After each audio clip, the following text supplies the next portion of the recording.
Por siglos, si pensábamos en América Latina, pensábamos en una sola fe, ¿cierto?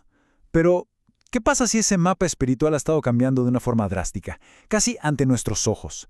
Bueno, de eso vamos a hablar hoy, del increíble ascenso del protestantismo en el continente. A ver, pensemos en este número, 52 millones. Para 1990, esa era ya la cantidad de evangélicos en América Latina. Es una cifra enorme. Pero lo más impactante no es el número en sí, sino lo que representa. No era el final del camino, no. Era apenas el punto de partida de una de las transformaciones religiosas más rápidas de la historia moderna. Para que nos hagamos una idea de esta velocidad, miremos un caso concreto, Chile. En 1930 eran poquitos, apenas superaban el 1%. Pasa el tiempo, llegamos a 1970 y ya son más del 6%. Pero aquí viene lo bueno. ¡Boom! Para 1987 salta al 15%. O sea, el crecimiento se disparó. Es una aceleración brutal en muy poco tiempo. Entonces, claro, la pregunta cae de maduro. ¿Cómo es que un continente que fue católico por casi 500 años empieza a cambiar de una manera tan profunda? ¿Qué pasó? ¿Por qué? Bueno, para encontrar las respuestas hay que irnos al contexto, al caldo de cultivo de todo este movimiento.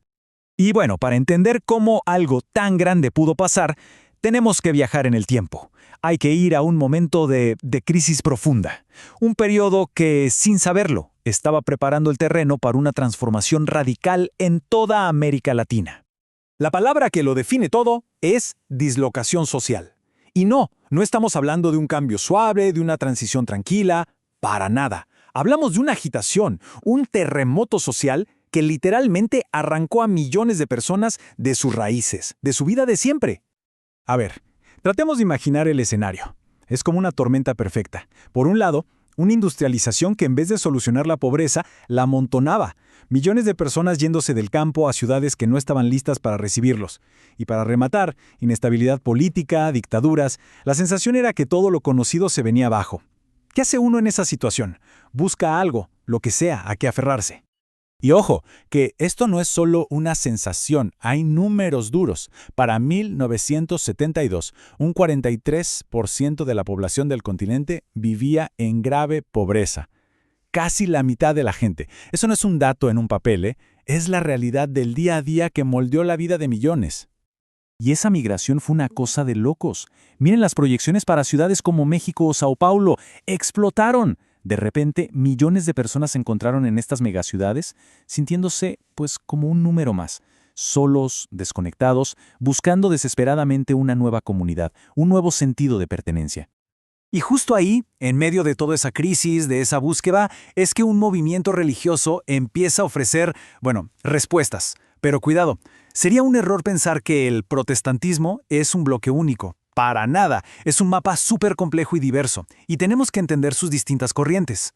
El teólogo Orlando E. Costas nos da un mapa muy claro con tres grandes corrientes. La primera es el protestantismo histórico, el que venía más que nada con inmigrantes europeos, ¿saben? Luteranos, presbiterianos. Luego, el evangelicalismo, donde la palabra evangélico se convierte casi en la etiqueta para todos. Y la tercera, que es clave para entender todo esto, es el pentecostalismo. Aquí el foco está en la experiencia directa, la sanación, en un culto mucho más emocional. Y acá está el punto central de todo esto. Si bien las otras corrientes son importantes, el verdadero motor, la locomotora de esta transformación continental fue el pentecostalismo. Así que si queremos entender esos números que vimos al principio, ese crecimiento explosivo, la lupa tiene que estar puesta justo aquí.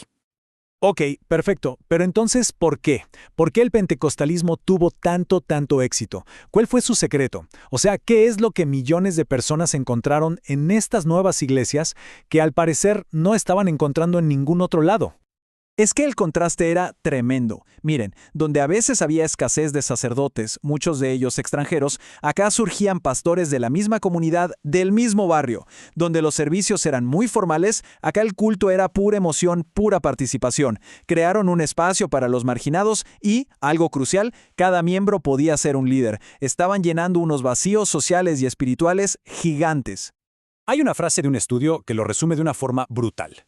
Un movimiento de solidaridad de clase baja.